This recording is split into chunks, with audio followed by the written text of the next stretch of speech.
You know what? I liked the original Ghost Rider.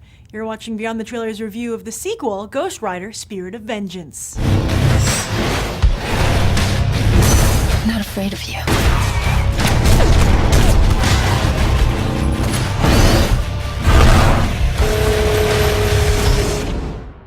We should be.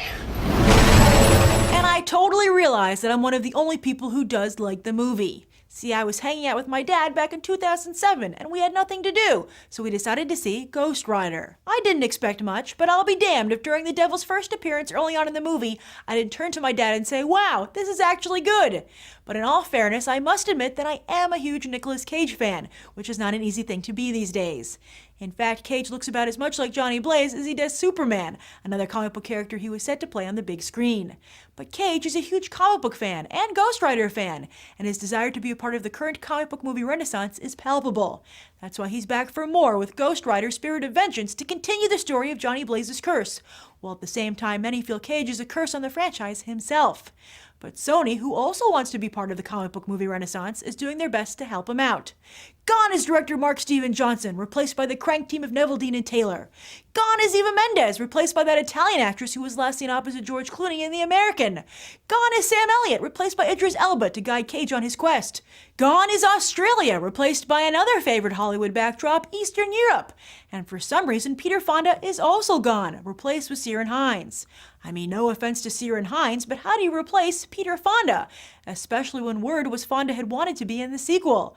Although, awesomely, Christopher Lambert does play a sword-fighting monk in the film. So will this heavily revised team give the Ghost Rider sequel what the original was missing?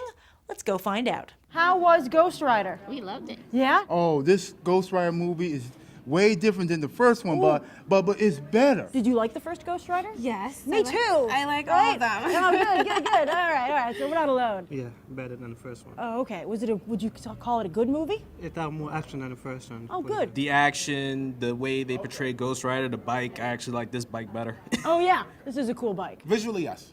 Oh, okay.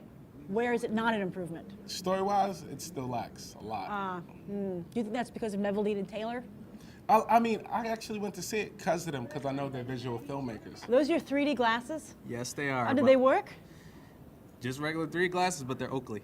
Oh, very nice, very nice. So I gotta ask the question we ask all the time now. How was the 3D? For this movie, I liked it. It was pretty good. Yeah? If you had to do it again, would you have seen it in 3D?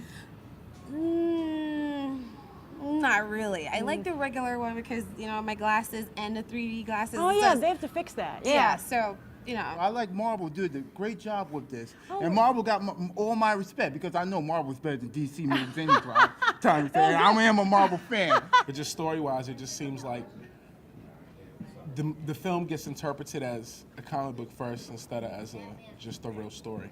Oh, interesting. What made you go and see this one? So you're a Ghost Rider fan? Yes, I am. Why do you like Nicolas Ghost? Cage fan, of course. Me too! Oh, great. Okay, so how was he here? Did he do a good job? Yes, I love it. So Nicolas Cage said that he really wanted to portray the angst of the Ghost Rider. Right? Did you see that level of acting going on? Yeah, he was more convincing than he was the last one, Oh, even though really? you did see some of the angst of there, but it was very subtle. This one, it was more out there. But I don't know, I was like, okay, he's like, laughing all the time, and I'm like, okay, he's going crazy. He loves to laugh at Nicolas Cage, right? Would you want to have your head burst into flames like that? No! Was it hard to sit through? No. Oh, that's it wasn't good. hard to That's see. good. As a comic book fan, Ghost Rider is not one of the most popular comic book characters. Why do you think people should give him a chance on the big screen?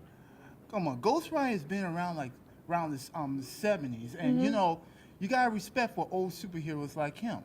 He's Yeah. on one of those retro heroes like Punisher, Luke Yeah. Cage. So what do you say to somebody out there who's like, I don't know, I really dislike the first one, I just can't do it? As an avid Ghost Rider, an yeah. avid moviegoer, and people know I go to the movies all the time, they would believe me when I say go see this Ghost Rider. It's worth it, especially with the action. On DVD, yeah. Okay.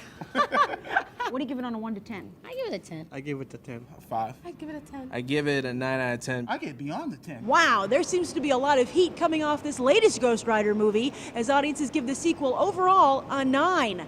And don't forget that this Saturday, February 18th, is your final day to cast your vote in Beyond the Trailers Oscar poll. Just go to tinyurl.com/BTT Oscar Vote 2012 and cast your vote for who you think should win. There's even a write-in section. I'm Grace Randolph reporting from Regal Ewok, and I hope you'll go beyond the trailer for these other top movies.